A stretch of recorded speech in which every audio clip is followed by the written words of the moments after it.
Последние новости из Туркменистана. Читайте нас в Телеграме и не забудьте подписаться. Это очередное видео Turkmen News в серии подобных, рассказывающих о плачевном состоянии туркменской армии. Сегодня речь пойдет о национальном флоте Туркменистана, новой военно-морской базе Горши и боевых кораблях, которые, по мнению источников, находятся в таком же разваленном состоянии, как и вся туркменская армия при министре Бигенче Гундагдыеве. Итак, 11 августа 2021 года Гурбангулы Бердымухамедов посетил новую воинскую часть в Горши. Как сообщало государственное информагентство ТДХ, в военном городке были созданы все условия для военнослужащих и членов их семей. Учебный корпус с новейшими технологиями, медицинская часть, магазин с широким ассортиментом товаров, зал торжеств, детский сад, школа, библиотека, спортивные площадки. Для солдат были выстроены 2 трехэтажные казармы на 60 человек, а для офицеров – двухэтажное общежитие. У причала главу государства ожидал корвет Денис Хан, который, как утверждалось в репортаже, был построен на судоремонтном предприятии Министерства обороны Туркменистана. Корвет получил бортовой номер 01 и стал крупнейшим кораблем туркменского флота, а уже в августе 22 года его с гордостью продемонстрировали на параде новому президенту Сердару Бердымухамедову.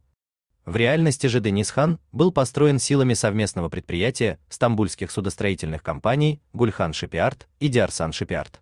Предприятие еще в 19 году заключило с военно-морским флотом Туркменистана контракт на создание корабля длиной 92 метра под условным обозначением «Туркмен». Впоследствии его переименовали в честь сына легендарного Огузхана.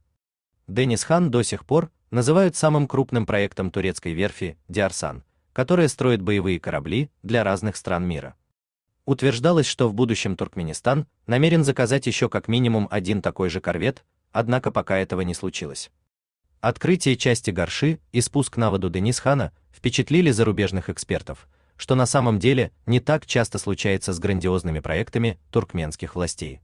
Так, Александр Мозговой из Каспийского института стратегических исследований в своем материале в ноябре 22 года назвал Гурбангулы Бердымухамедова создателем туркменского военно-морского флота. Цитата: «В эпоху Туркмен-Баши, первого президента независимого Туркменистана, у Ашхабада военно-морских сил не было вообще, существовала лишь малочисленная береговая охрана». Мозговой скрупулезно перечислил состав этой береговой охраны на период 2008 года. 10 патрульных катеров типа «Гриф» советской и украинской постройки, катер проекта 14081 «Сайгак» из состава морских пограничных сил СССР, один устаревший катер типа «Пойнт», подаренный США, несколько небольших украинских катеров типа «Калкане-М», сильно изношенный бывший советский базовый тральщик проекта 1252 «Корунд». Главной военно-морской базой на тот момент являлся порт Туркмен-Баши, находившийся в ведении пограничных войск, а весь личный состав флота состоял из одного батальона морской пехоты без десантно-высадочных средств. Бердымухамедов-старший, едва придя к власти, уже в 2009 году заказал у России 2 ракетных катера «Гайратлы Смелый» и «Эдермен» доблестный проекта 12418 «Молния». Это стало первым шагом в реформировании флота, а состоявшееся через 12 лет открытие базы Горши и приобретение Денис Хана можно считать кульминацией. В апреле 23 года независимая газета и вовсе отреагировала на очередные военно-тактические учения в Туркменистане материалом с броским заголовком. Туркменистан перестал быть военным аутсайдером, береговая охрана страны стала самой мощной в Каспийском регионе. Зарубежных экспертов не стоит обвинять в недостаточной компетентности. Специалисты в своих выводах вынуждены опираться исключительно на бравурные официальные отчеты, но если послушать мнение источников в той самой части в Горши, то выясняется, что дело обстоит совсем не так прекрасно.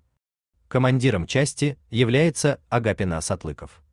Собеседники Turkmen News не находят приличных слов, чтобы описать этого человека.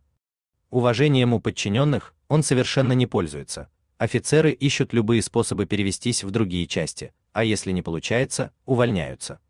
В 2021 году Сатлыкова поставили во главе военно-морской базы временно, но в итоге он смог остаться на посту до сих пор. Его называют коррупционером и махинатором. В Горши имеется жилье для 60 офицерских семей, а офицеров и старшин в части служат около 200. Как результат, получить жилье можно либо за взятку, либо благодаря знакомствам в Ашхабаде, надо, чтобы командиру позвонили оттуда.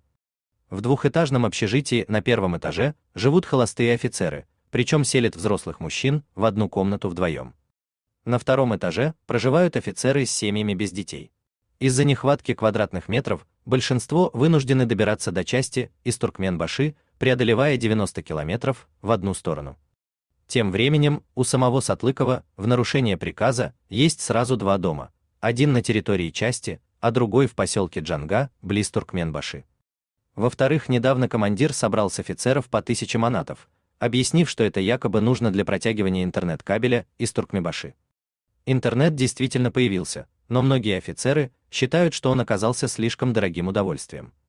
К тому же неизвестно, сколько Сатлыков потратил денег в реальности и потратил ли вообще, чеки он никому не показывал. В-третьих, как и командир пограничников в Гора-Багазе, полковник воинской части 2110 Азат Алмазов, Сатлыков активно вымогает деньги у рыбаков. В зоне ответственности Горши действуют особые правила рыбалки.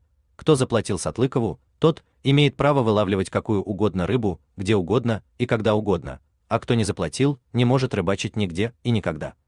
Наконец, в начале 24 года офицера чуть не поймала военная прокуратура. Дело в том, что командир части Агапина, Сатлыков, наладил торговлю дизелем. Топливо, предназначенное для военных судов, вывозилось из части и продавалось частным лицам. В день, когда приехали представители военной прокуратуры, Сатлыков своим приказом вывел все суда в море, в результате прокуроры проверку осуществить не смогли и уехали ни с чем. Источники считают, что главным подельником Сатлыкова в этой афере и его единомышленником является Гильды Маратханов, командир того самого флагмана Туркменского военно-морского флота Денисхан. Ханов очень плохо относится к подчиненным. Рабочий день на Денисхане начинается в 6 утра, а заканчивается в 7-8 вечера, но и этого мало. Стоит кому-то из военных чем-то рассердить командира, как весь экипаж переводится на казарменное положение, то есть ночует на судне. Зато с высшим руководством Ханов ведет себя по-другому. Подхалимничать, угождать, даже если это во вред своим подчиненным, это он умеет и любит. Например, когда строители передавали Туркменистану корвет Денисхан, ТО для экипажа судна приготовили различные подарки, комплекты качественной формы, куртки, рюкзаки, обувь. Все это до экипажа так и не дошло, а с легкой руки Ханова было передано высоким гостям из Министерства обороны. Сам корвет Денисхан практически не используется. По Каспию он ходит еле-еле, так как глубина не позволяет ему оперативно покидать причал и выходить в открытое море. Военные называют его легкой мишенью. Как результат, корвет практически всегда пришвартован к причалу, лишь изредка покидая его для учений, либо как в тот раз, чтобы прокуроры не смогли проверить бортовые бумаги по расходу топлива. Еще в одном Сатлыков и Ханов похожи. Чуть что, они стараются свалить всю вину на других, а сами остаются чистенькими, и это тоже важная причина для офицеров – стремиться служить где угодно, но только не под их началом. Источник рассказывает, Агапина Сатлыков очень обидчивый и злопамятный человек, он никому не прощает ошибок. Раз что-то сделал, по его мнению, не так, и твоя служба превратится в каторгу, он не станет подписывать рапорты на отпуск, будет ко всему придираться. Сообщается, что нередко офицеры вынуждены ждать командира часами, а то и днями. Сатлыков может спокойно покинуть часть по своим личным делам, кстати, на служебной машине Toyota Hilux, а подчиненные из-за этого не могут вовремя получить нужные им разрешения и подписи. На самом деле оба, и Сатлыков, и Ханов, подражают министру Гундагдыеву, отмечает источник, тот тоже самодур. Когда часть открывали в 21 году, она объективно была еще не готова, так министр бегал за офицерами и в буквальном смысле раздавал им пинки за недоработки. А когда нашел где-то неубранный мусор, выстроил офицеров и приказал всем принять упор лежа. Но вернемся непосредственно к флоту. Денисхан объективно пока является новым кораблем, так что о проблемах с его техническим состоянием источники не сообщают. Иначе обстоит дело с теми самыми катерами Гайратлы и Эдермен, с которых в 2009 году началось берды-мухамедовское обновление Туркменского флота. К настоящему времени катера должны были пройти 2 плановых капремонта, но не прошли ни одного. Лишь в начале этого года их все-таки решили отреставрировать, однако в российском конструкторском бюро «Алмаз», которое является производителем данных катеров, запросили слишком высокую цену, из-за чего решение вопроса вновь застопорилось. В итоге для ремонта пригласили украинских специалистов из города Николаева. Они уже побывали в Туркменбаши, где базируются Гайратлы и Эдермен, провели оценку состояния катеров и предложили свою цену. В настоящее время ожидается подписание контракта. Мало однажды торжественно открыть воинскую часть, приобрести дорогостоящий корабль, провести парад и учения. Для поддержания армии в боеспособном состоянии необходим повседневный, скрытый от широкой общественности, честный труд командиров, а до этого, увы, туркменской армии пока далеко. Напомним, министра Гундагдыева наблюдатели называют абсолютно некомпетентным человеком, это уже признавало и руководство страны. Так, в 2015 году его сняли с поста главы Минобороны, который он занимал 4 года, и перевели на менее высокие должности.